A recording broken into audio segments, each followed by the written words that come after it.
आंबेडकर दाम्पत्यांनी बजावला मतदानाचा हक्क। अकोल्यात वंचित बहुजन आघाडीचे अध्यक्ष प्रकाश आंबेडकरांनी पत्नी प्राध्यापक अंजली यांच्यासह आज आपल्या मतदानाचा हक्क बजावलाय। शहरातील प्रभाग क्रमांक 13 मधील कृषीनगर भागातील पोद्दार शाळेत आंबेडकरांनी आपला मतदानाचा हक्क बजावलाय। आंबेडकर दाम्पत्याचं मतदान अकोला महापालिकेच्या प्रभाग क्रमांक 13 मधील कृषीनगर भागात येतंय। येथून वंचितने 4ही उमेदवार दिलेत, तर महापालिकेत वंचितने स्वबळावर 54 उमेदवार दिलेत। मतदान केल्यानंतर काय चित्र तुम्हाला एकंदरीत दिसतं राज्यात? ते यावेळेस म्हणजे सर महानगरपालिकेच्या निवडणुका बघतोय ते भारतीय जनता पक्षाची दादागिरी 10 वर्षांनंतर मोडते असं दिसतंय। म्हणजे वेगवेगळ्या ठिकाणी लोकांना आता असणारा वन पार्टी रूल BJP जे करायला मागते त्याच्या विरोधात मला असणारं दिसतंय आणि लोकांना मल्टी पार्टी सिस्टम पाहिजे हे एकंदरीत व्यक्त होतं आहे। आणि कुठल्याही पॉलिटिकल पार्टीला एक महानगरपालिका एक हाती मिळेल असं होणार नाही आहे। तेव्हा सर लोकच मी असं म्हणेन राजकीय नेत्यांना सुधरवतात आहेत आणि उद्याचं राजकारण कसं असलं पाहिजे याचा धडाही देतात आहेत मताच्या रूपाने, असं मी त्या ठिकाणी बघतोय। मुंबईचं चित्र काय राहणार? मिक्स राहणार। माझं पहिली निवडणूक अशी आहे की पैसा नंतर गुंडगिरी मारामारी खूप वाढलं। तुम्ही पहिली निवडणूक पाहिली तर काय म्हणजे असं का होतं?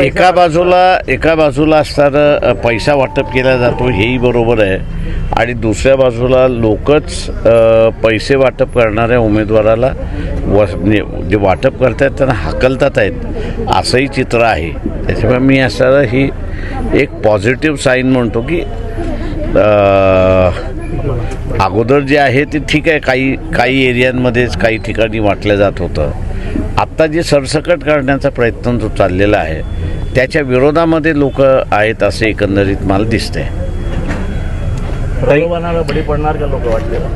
ते आता जसं साड्या वाटप झाल्या त्या जाळण्यात आल्या किंवा काही वस्तींमध्ये असणारा पाकिटं घेऊन गेले, तिथे असणारा महाराष्ट्रभरातल्या असणाऱ्या अनेक उदाहरणं आहेत की लोकांनी सोसायट्यांमधनं पळून लावलं त्यांना। त्याच्यामुळे हे गुड साईन आहे असं मी त्या ठिकाणी मानतोय।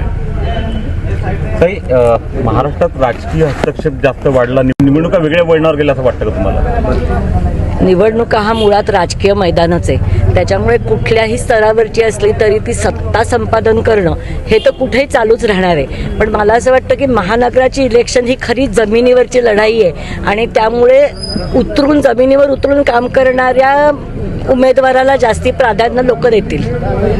मुद्दे भटकत चालले आहेत की काही मुद्दे सोडून धर्मावर संपूर्ण मला असं वाटतं की आता महानगरपालिकेच्या ह्याच्यात कोणीही मुद्दे भडकवण्याचा प्रयत्न केला तरी मतदारांनी स्थानिक प्रश्न ज्यांनी उचलले त्याला प्राधान्य दिलंय।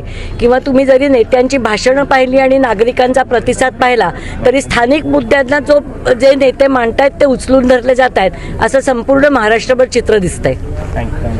ताज्या घडामोडी आणि वेगवान अपडेट्ससाठी प्रहार 24 तास न्यूज चॅनलला आत्ताच सबस्क्राईब करा आणि बेल आयकॉन दाबायला विसरू नका। पाहत रहा प्रहार 24 तास।